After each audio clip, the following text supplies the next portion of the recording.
Glaubst du an den Krieg?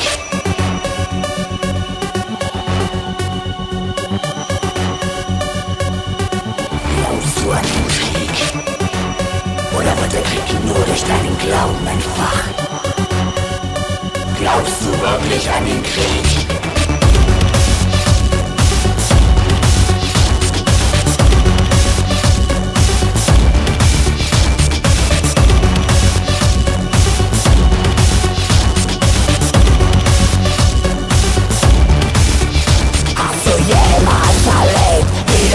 Zu dir spricht, dir Befehle erteilt. Ja, das glaube ich wohl nicht. Ist dein Glaube so stark, dass du dich selbst nicht fragst, wie ein anderer Gott ihn zu trotzen vermag?